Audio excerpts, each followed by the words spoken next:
Pagi, Bapak Ibu, kita jumpa lagi dalam sapaan firman Tuhan.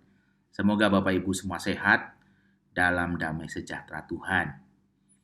Bapak Ibu, pagi ini kita akan belajar dalam hal menghadapi krisis. Apa itu krisis?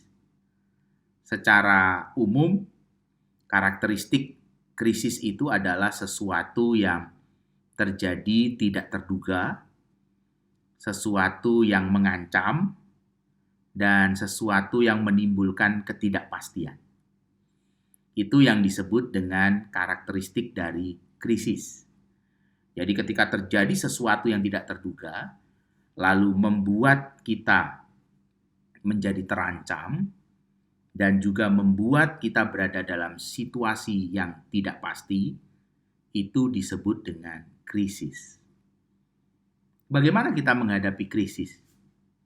Situasi pandemi misalnya, yang kita alami sejak bulan Maret sampai September ini. Ini kan sebuah krisis. Kenapa? Karena terjadinya dengan tidak terduga, kita tidak tahu kapan akan selesai, tidak ada kepastian di sana, dan menjadi sebuah ancaman dalam hidup Bapak Ibu dan saya. Saya percaya Bapak Ibu semua kita berdoa untuk Tuhan menolong kita. Saya percaya Bapak Ibu setiap hari berdoa untuk bisa melewati masa krisis ini. Kita berharap Tuhan segera menolong kita. Tetapi Bapak Ibu sampai hari ini, saya percaya juga ada banyak orang yang mungkin mulai berpikir, kapan ini akan selesai? Dan mungkin saja di dalam doanya tidak lagi mengerti harus berkata apa lagi. Saya harus berdoa seperti apa lagi untuk krisis yang terjadi ini. Bisa jadi tidak ada lagi kata-kata yang bisa kita katakan di dalam menghadapi krisis ini.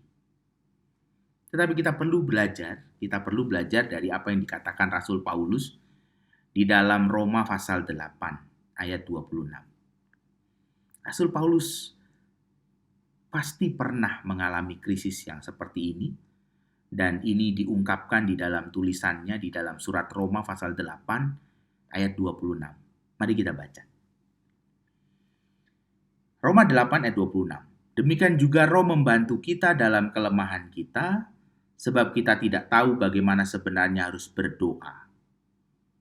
Tetapi Roh sendiri berdoa untuk kita kepada Allah dengan keluhan-keluhan yang tidak terucapkan.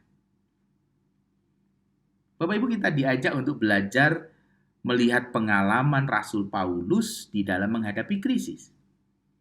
Bagaimana dia tetap bertekun bahkan ketika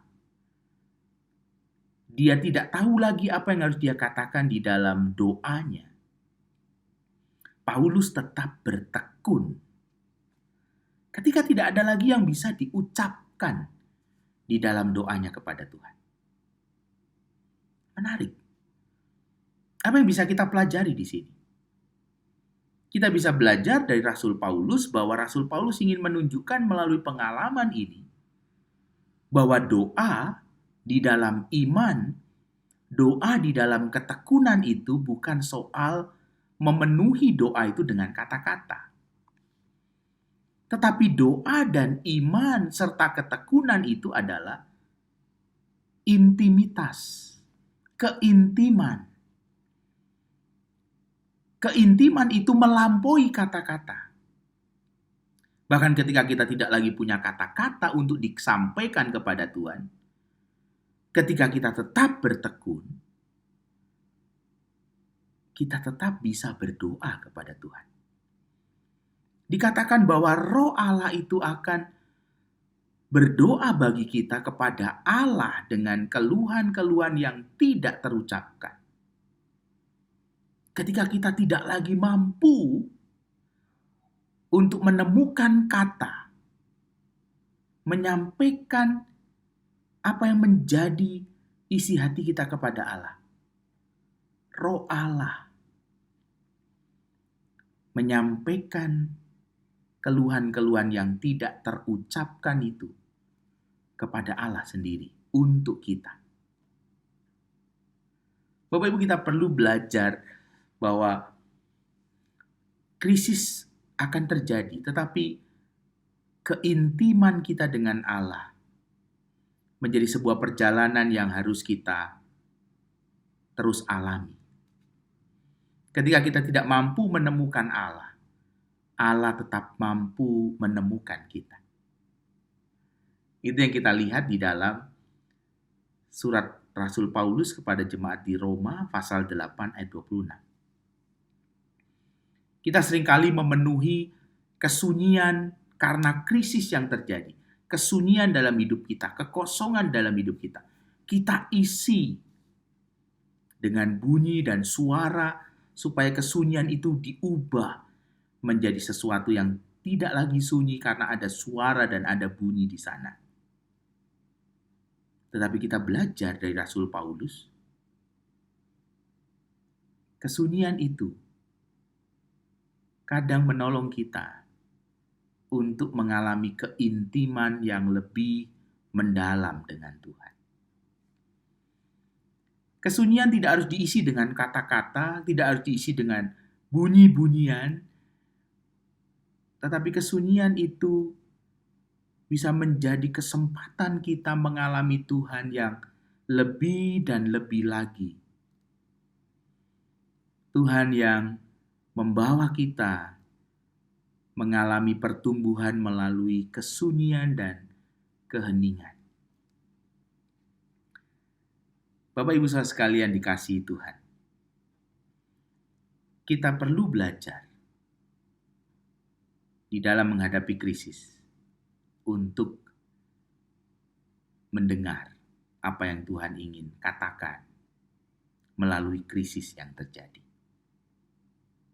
Bisa saja melalui krisis yang sudah kita alami, kita selalu mengutarakan apa yang menjadi permohonan kita kepada Tuhan. Tetapi di sisi yang lain, mari kita juga belajar melalui krisis ini. Kita belajar untuk mendengar apa yang ingin Tuhan sampaikan melalui krisis yang kita alami bersama di tengah-tengah dunia ini. Biarlah kita tetap kuat,